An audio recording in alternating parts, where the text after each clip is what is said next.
Hey folks, welcome to another custom lesson. This time I am indulging Lance Ryder's requests in which he wants Hatchets and Tonfa. And then the cores were Lady Osakabe, Flying Bolt, Onyudo, Kanaki Jiji, One-Eyed, Oni Fuki, and they were requested to be on Suzaku and Sohaya. So I actually changed things up, as you can kind of see right here.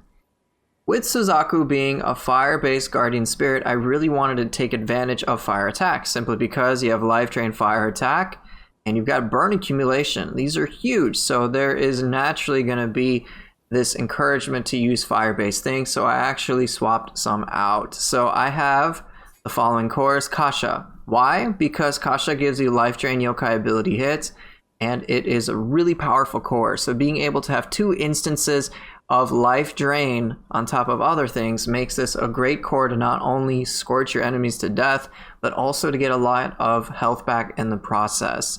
Kasha is a solid core, would totally recommend it. I think there could have been a better anima bonus. If you are going hard on the fire-based power of Suzaku, then yes, anima bonus scorched enemy is pretty nice.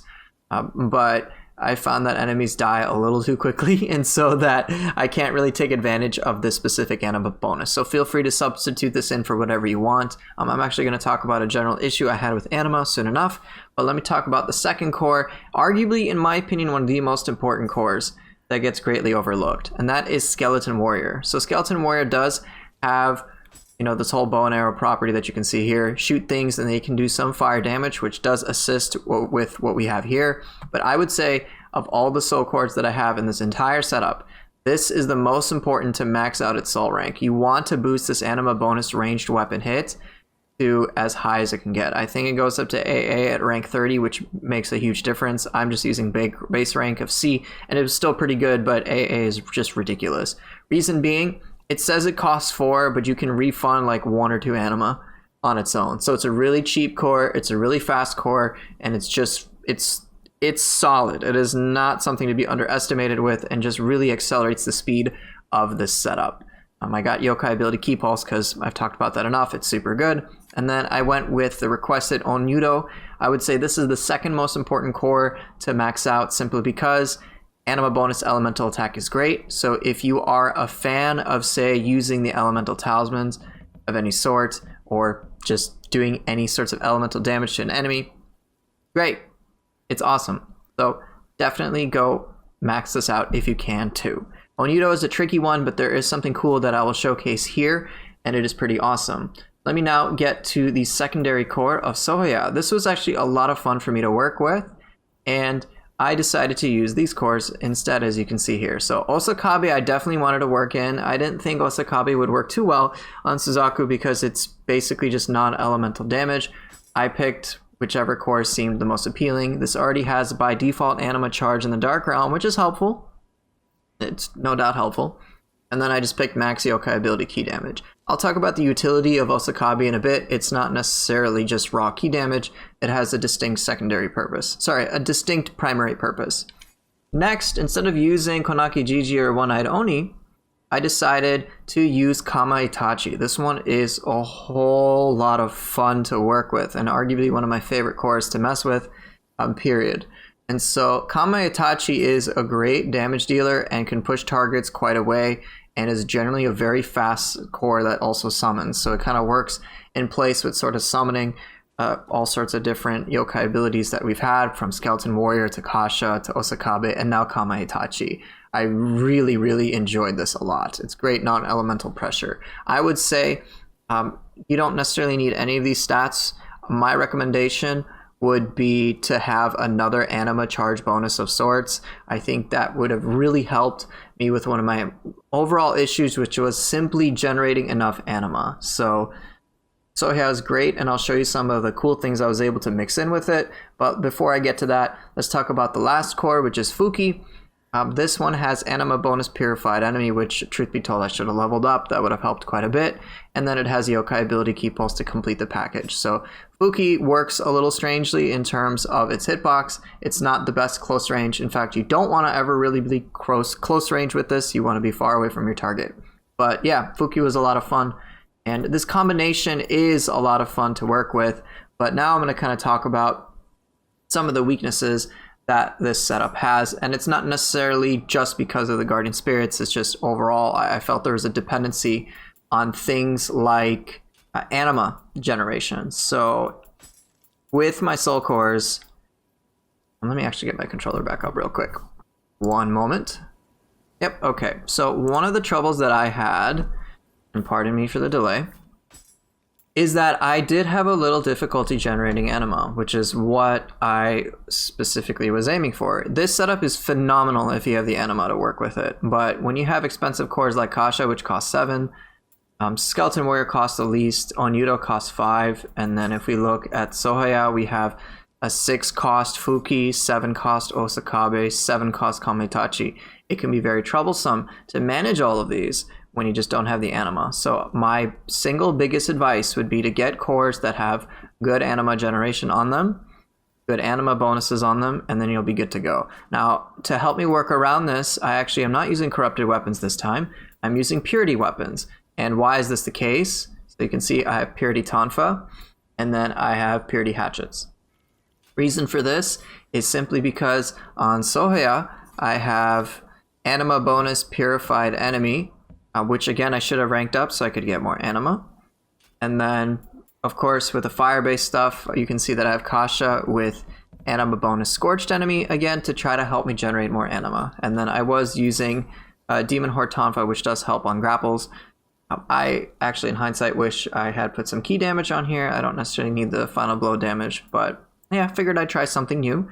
And regardless, this setup is a ton of fun. So let me talk about some really cool things in regards to these guardian spirits. So Kasha's ability is fairly obvious. It does take some time to come out, but it's something that is active for a while as you throw it out. There is actually also one little interesting thing. So aside from it looking metal as hell,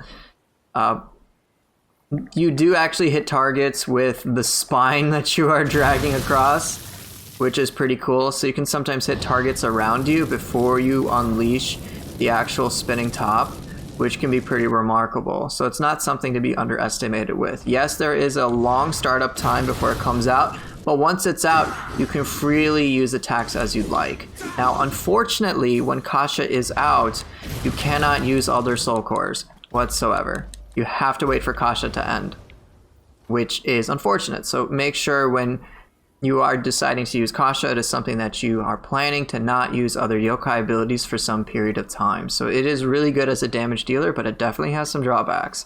Next up is Skeleton Warrior.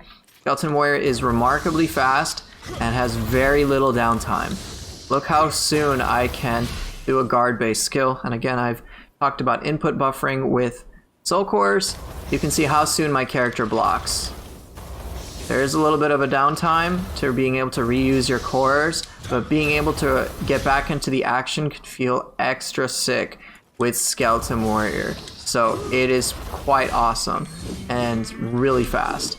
With Skeleton Warrior, my advice would be not to use it if you are either too close to your target. If you're just you can see that little bit of range. If you have some range with your target, it's pretty good, but as you can see, both didn't hit.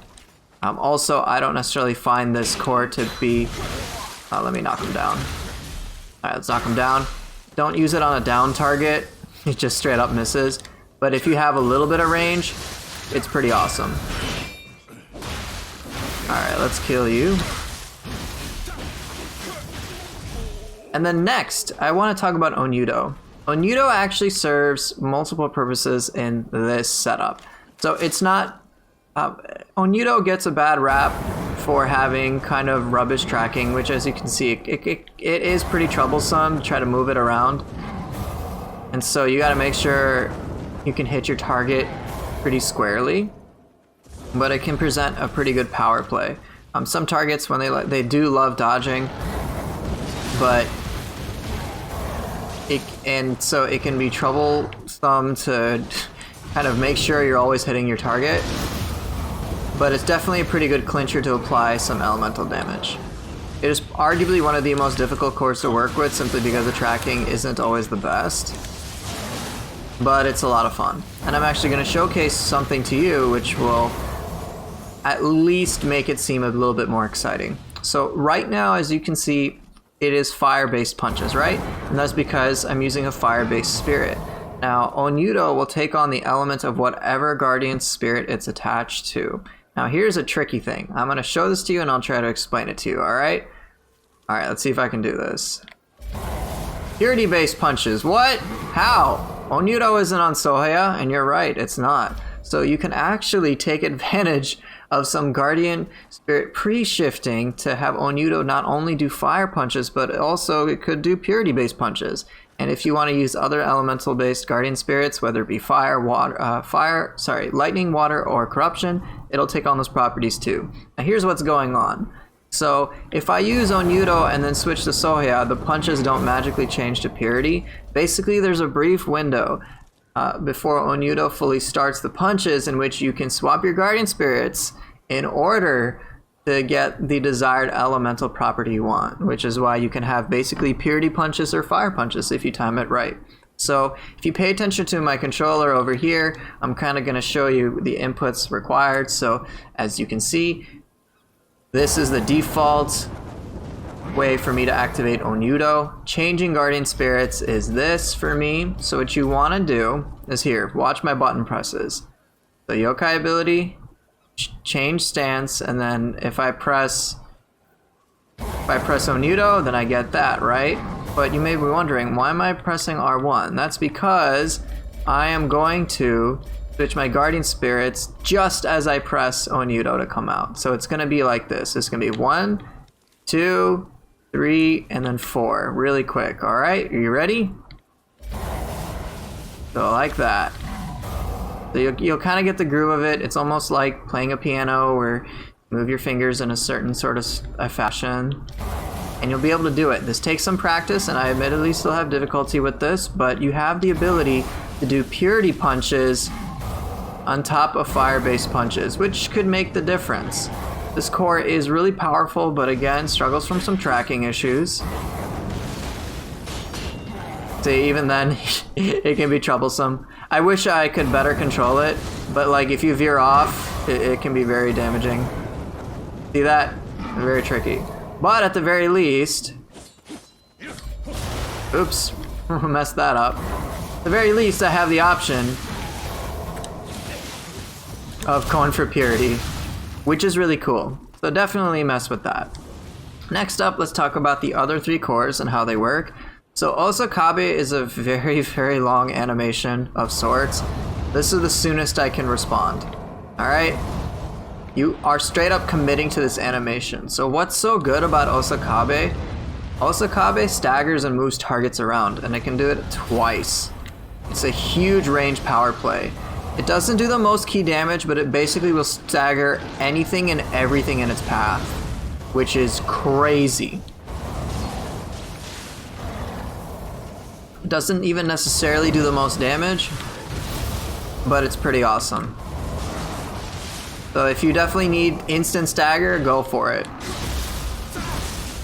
Kamaitachi, on the other hand, is very different. Kamaitachi can do a considerable amount of damage and is actually remarkably fast. Now, how fast? Well, I want you to pay attention the soonest as to which I can block. Ready? So I'm going to be in mid stance. Pretty soon. Even when Kamaitachi... when basically you can go in as soon as Kamaitachi goes off. It's pretty crazy. So let me showcase this to you against a human opponent so you can see just how fast it is. Alright. Pretty wild, huh? Pretty awesome.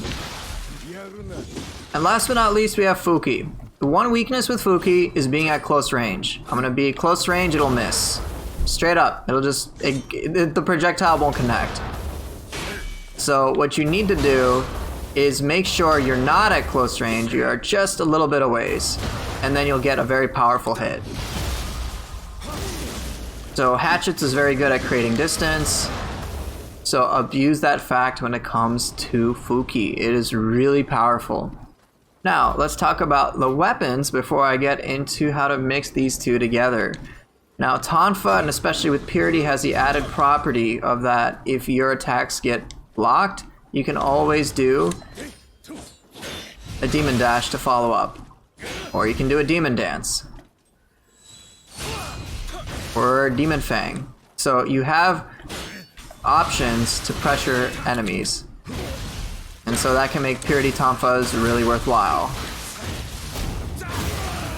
Alright, now with Purity Hatchets, it's kind of the same thing, in which you can pressure enemies. You don't necessarily have the on-key pulse abilities, but you've got a lot of power at your disposal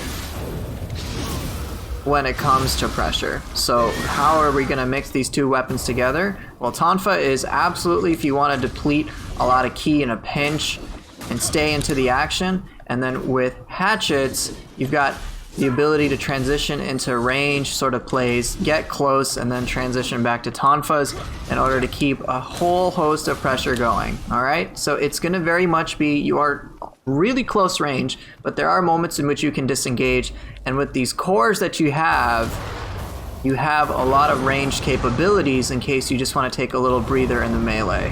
Alright? So your weapons are going to do a lot of the heavy hitting in terms of close range pressure, but your cores are there for all that range, and Hatchets will facilitate that. Now let's give you examples of things that you can do with Yokai Shift. Yokai Shift is quite fun. So with Suzaku, and give me just a moment while I deplete this enemy's ki. So I'm using purity weapons, which will of course help me inflict confusion that much faster. Alright, let's use Onyudo. Alright, let's transition to Yokai Shift. Alright, let's activate the Guardian Spirit and then thematically use Kasha. It's a whole host of firepower, literally. Alright.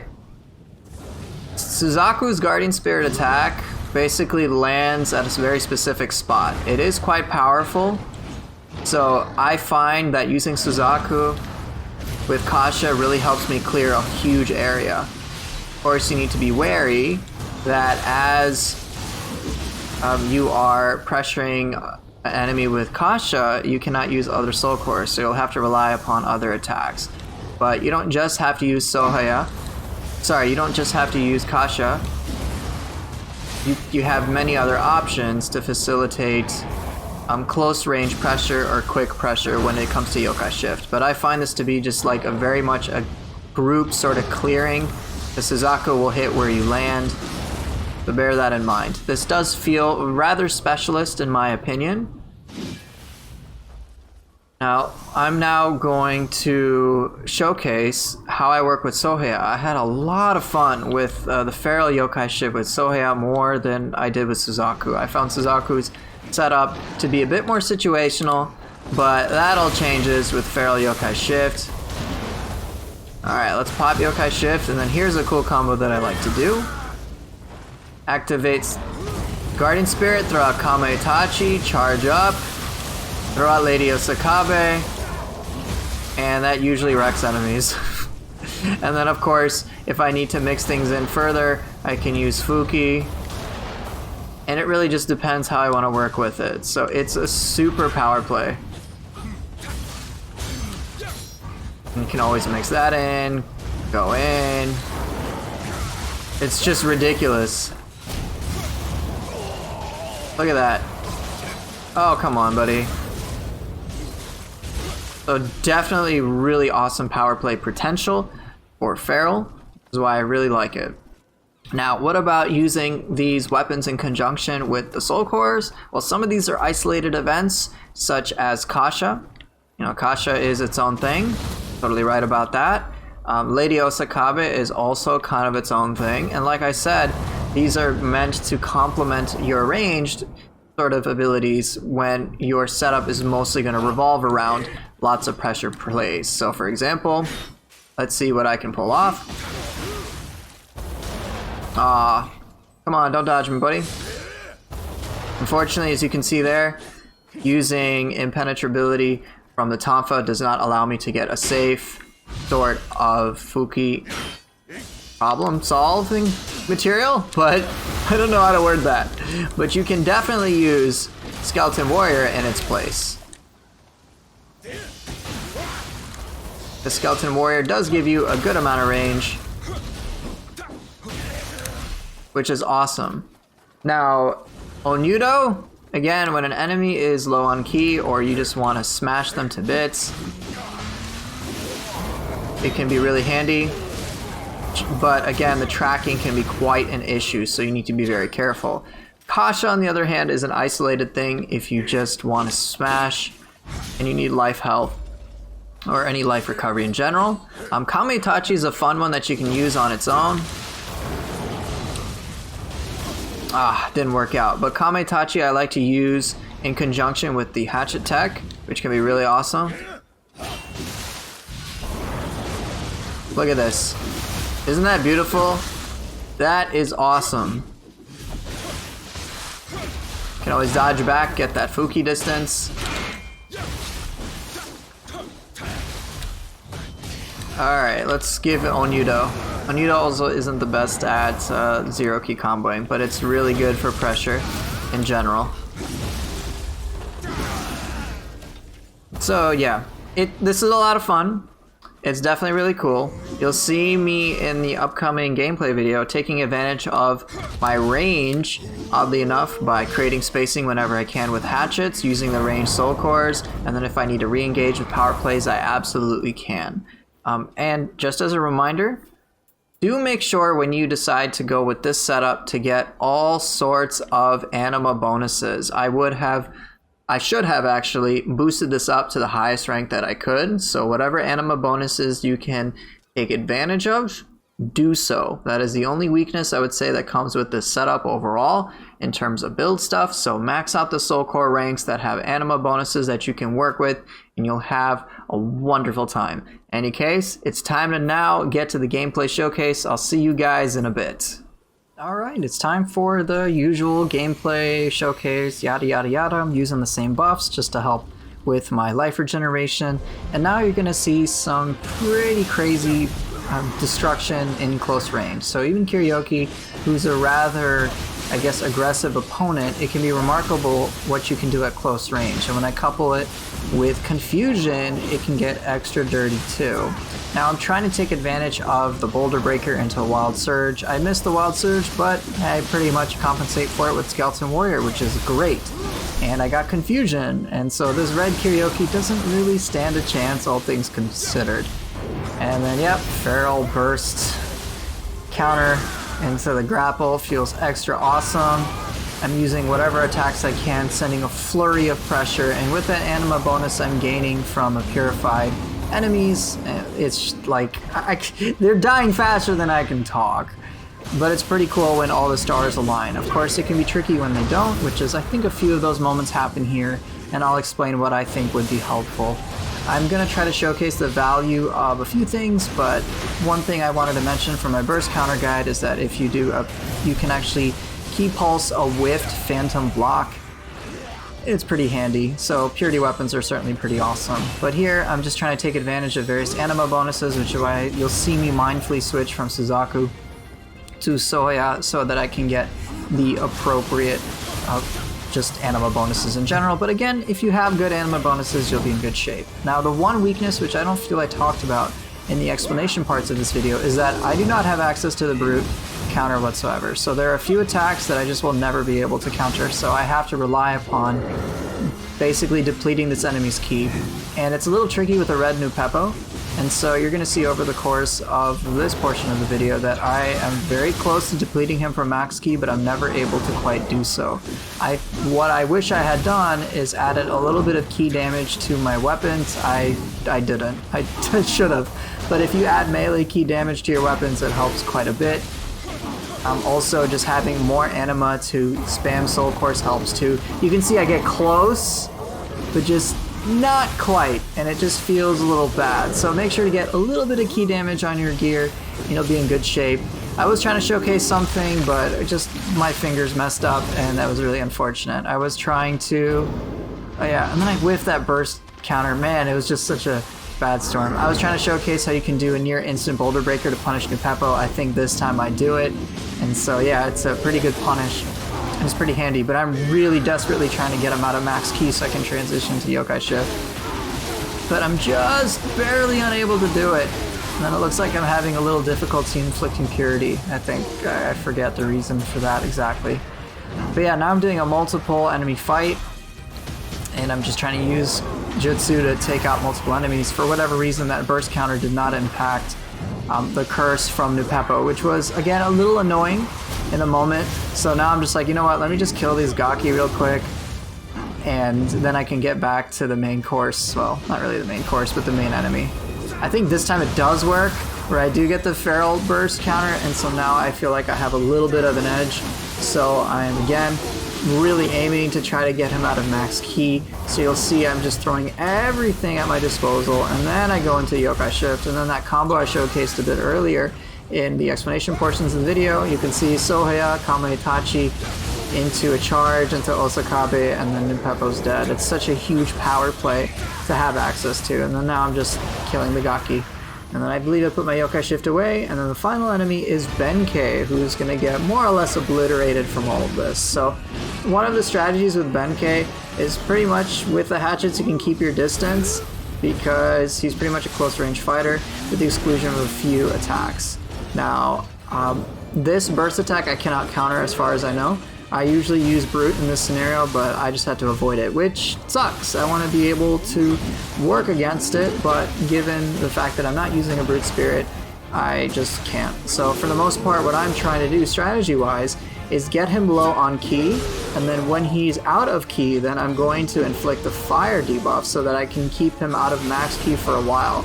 I was actually deliberately avoiding hitting his shin so that I would be able to use that on a different event. So now is a good portion of time that I have in order to inflict fire and confusion. You can see how long confusion is going to last, so I'm really trying to pressure him as much as I can.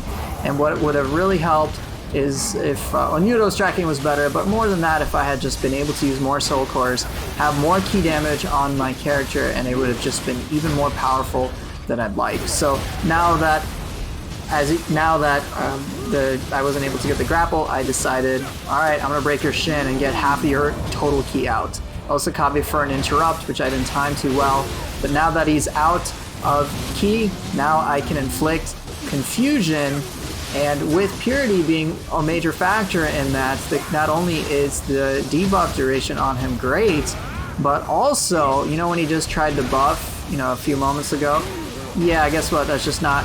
You can't get the attack buff. Status enhancements are negated, which is great. Now, unfortunately, I wasn't able to have everything sync well when it came to the Yokai Shift, but it doesn't really matter. He's basically dead anyway, and see, it was basically overkill at that point. But it's still, regardless, this setup is remarkably powerful and a lot of fun to work with, and I'm sure with just a little tinkering with your gear, you'll kick butt. In any case, thank you guys for watching. I certainly hope this was helpful for you, and be sure to leave comments about what you'd like to be seen for future videos when it comes to soul cores and weapon loadout type things. But yeah, let me know, and I will see you guys next time.